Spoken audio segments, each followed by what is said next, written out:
Today, a raft of changes will hit us this year.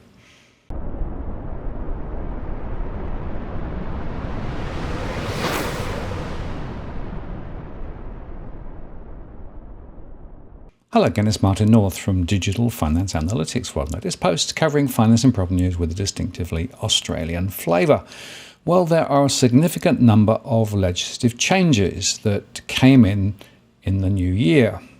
And I had started to make a list for my post and then discovered that Charis Chang at news.com.au did it for me. And folks, there are several important changes that will hit. In fact, there are changes to government payments, new distinctive collars for dangerous dogs, and an Australian first program to get more women into the construction industry. And one very important one, which is hardly discussed at all, is the land tax changes in Victoria. And there's also a raft of superannuation changes made last year, which are now coming into effect. So here are some of the changes. There were boosts to payment recipients of youth, student and care allowances, and they will benefit from a boost to their payments from January 1 after the indexation rate was raised to 3.5%. That's the highest since 2012. Youth allowance payments for those living away from home will increase by $17.90 per fortnight to $537.40, while for those aged 18 or over living at home, it'll be boosted by $12.40, raising their fortnightly payments to $371.60. Older students on AusStudy will also receive a $17.90 fortnightly boost, bringing those payments to $537.40. Single parents with children will get an extra $23 per fortnight, bringing those payments to $688.20 every 2 weeks. Now, for our canine friends, new collars for Queensland dogs have come into effect. Regulated dogs in Queensland, including restricted breeds, declared dangerous dogs, and declared menacing dogs, must wear a distinctive red and yellow collar with reflective stripes from January 1. We want the same collar worn everywhere, so we all know what to look out for, Minister for Agricultural Industry Development and Fisheries, and Minister for Rural Communities Mark Furness said. I had a thought. It would be really useful to have a similar collar on politicians. Danger. These politicians lie. Now let's talk about the increase to childcare subsidies. This won't kick in until March, in fact, but it will see childcare fees fall for wealthier families. Families with more than one child aged 5 and under will get a higher subsidy for their second child and younger children. The subsidy will increase by 30% on March the 7th, providing families earning less than $354,305 with a maximum subsidy of 95% of fees paid for their second and subsequent children. Under these changes, a family earning $110,000 a year will have the subsidy for their second child increase from 72% to 95% and will be $95 per week better off for 4 days of care. Now, let's talk about more women in tradie jobs. Victoria will be the first jurisdiction in Australia to adopt an equality policy in the construction industry. From January 1, 4% of labour hours for apprentices and trainees working on publicly funded construction projects valued at $20 billion or more will be required to be performed by women. The government's Building Equality Policy, the BEP, mandates female representation in at least 3% of each trade role, 7% of each non-trade position, and 35% of management, supervisor, and specialist labour roles. There'll actually be a transition period between 2022 and 2023, with penalties for non-compliance being introduced from 2024. Also, free trade agreements come into effect. The world's largest free trade agreement will come into effect on January 1 between Australia, China, Japan, New Zealand, South Korea, and the 10 Association of Southeast Asian Nations, the ASEAN nations, Brunei, Jerusalem, Cambodia, Indonesia, Laos, Malaysia, Myanmar, Philippines, Singapore, Thailand, and Vietnam. The Regional Comprehensive Economic Partnership Agreement, the RCEP, has been described as not a particularly ambitious trade agreement that does not deliver much extra benefit for Australia, but it is significant because of the numbers of countries signed up to it, which accounts for almost 1/3 of the world's population and gross domestic product. It also simplifies rules of origin and other trading standards and contains a single set of rules and procedures for exporters to use the agreement's preferential tariff measures across the region, and increases opportunities for businesses to access regional value chains. Well, that's the theory. Personally, these international trade agreements seem to me to be more about political posturing than economic outcomes. Hard to measure them anyway, of course. Let's talk now about single-use plastic bags. They're going to be banned in South Australia. They're going to expand their plastic ban from March 1 to cover polystyrene food and beverage containers, as well as oxy-degradable plastics, if businesses are able to find suitable alternatives. The ACT also plans to ban straws, fruit and veggie barrier bags, cotton bud sticks and degradable plastics from 1 July, following consultation. And in New South Wales, the supply of lightweight plastic bags with a thickness of 35 microns or less, including bags made of biodegradable, compostable or bioplastics, will be banned from June 1. And from November 1, more items will be prohibited, including single-use plastic straws, cutlery, stirrers, cotton buds, plates and bowls, expanded polystyrene food service items and microbeads. And Western Australia plans to ban certain plastic items by the end of the year, including barrier produce bags, microbeads, polystyrene packaging, polystyrene cups, coffee cups and lids, cotton buds with plastic shafts, and oxy-degradable plastics. Plastics, of course, designed to break up more rapidly into the fragments under certain conditions. And Queenslanders are being encouraged to have their say on possible future bans, with submissions open until January 28th. Now, this is a big one. There are changes to land tax for Victorian properties. They'll kick in from January 1 for Victorians, and they include an increase on the tax-free threshold for general land tax rates from $250,000 to $300,000. So tax will only have to be paid on land worth more than $300,000. There'll be no change for land held in trust.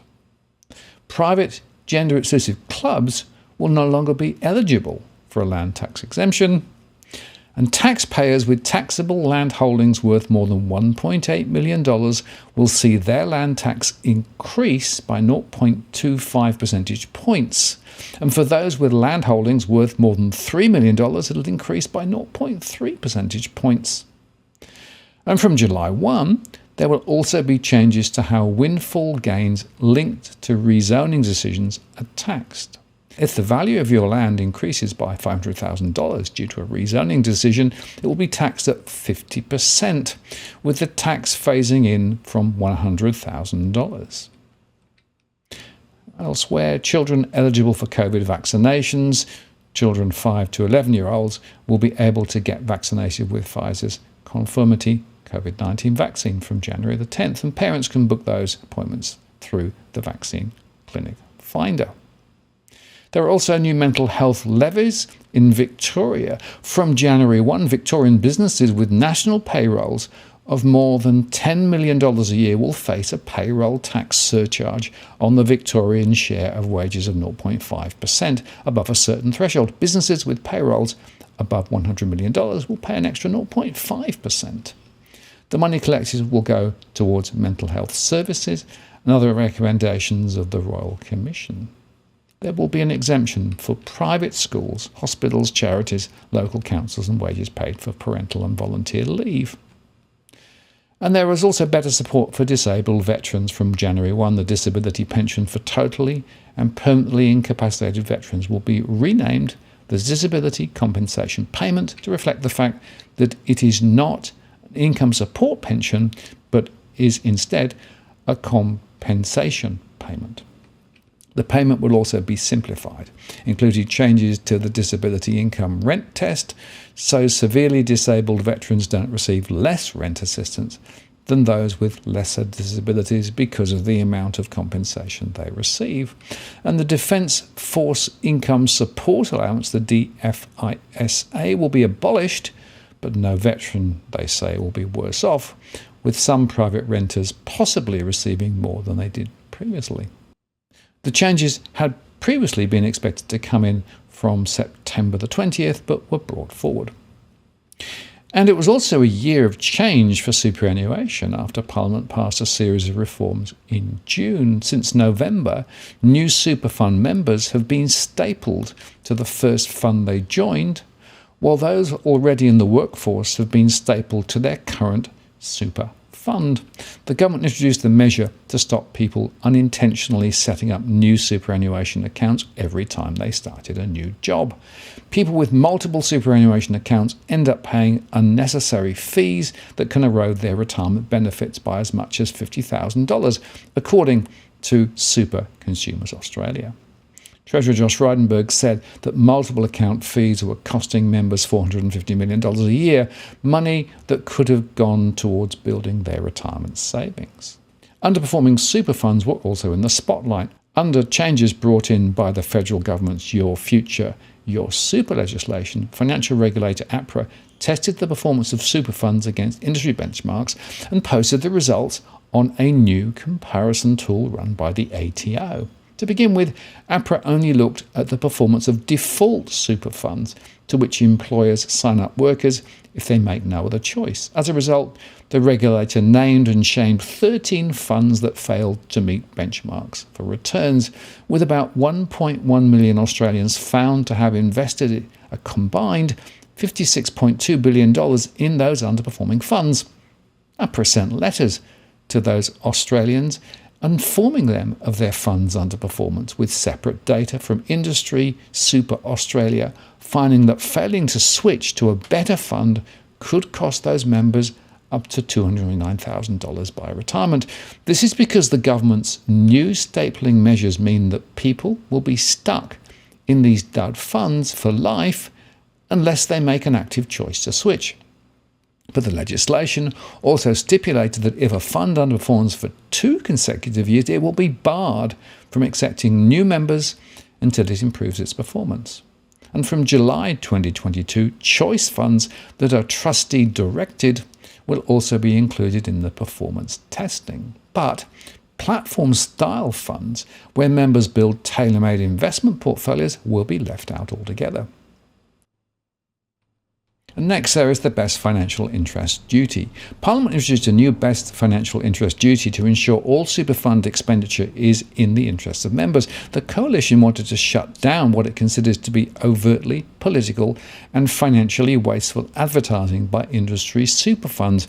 The new duty drew heavy criticism, with funds warning it ran counter to a key recommendation of the Hayne Royal Commission and would lead to higher costs for members, as funds would have to carry out additional compliance without any corresponding benefit. But the measure was far less controversial than an abandoned veto power that would have given the Treasurer of the day the power to block any investment by a super fund, regardless of whether it was in the members' best interests. Before the new duty was introduced, super funds were already legally obliged to act in their members' best interests, but of course the question is, did they always do that? And of course the other thing about superannuation is to question all the fees, because of course the truth is that overall performance is often much lower than stated publicly because of the real fees that are taken year in and year out. Unfortunately, transparency in the superannuation sector is still very low, and for many people their superannuation is just not performing as well as it should be. So standing back, there's a raft of things that have been brought in, but I have to say I question whether some of those things that have been brought in are the most important. It almost seems that we're fiddling while Rome burns.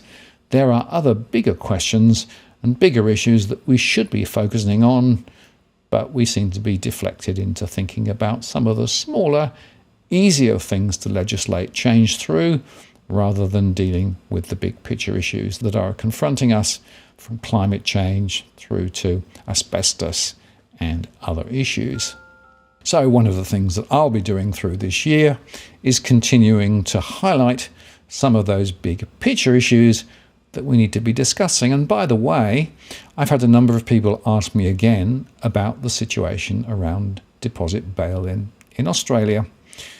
And I will be coming back to address that specifically in a future show, because this issue is not yet dead here, and that is also a concern.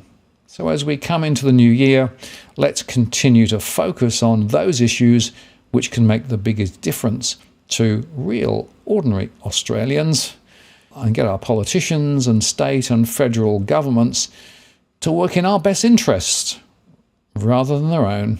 Now, if you're buying your home in Sydney's contentious market, you don't need to stand alone. This is the time you need to have Edwin Almeida from Ribbon Property Consultants standing alongside you. Buying a property is both challenging and adversarial. The vendor has a professional on their side. Emotions run high, price discovery and price transparency are hard to find, and then there's the wasted time and financial investments that you make. Edwin understands your needs, so why not engage a licensed professional to stand alongside you? With RPC, you know you have experience, knowledge, and master negotiators looking after your best interests. So shoot Ribbon an email at info@ribbonproperty.com.au, and if you use the promo code DFAWTW/Martin, you can get a 10% discount offer. I'm Martin North from Digital Finance Analytics. Many thanks for watching, and I'll see you again next time.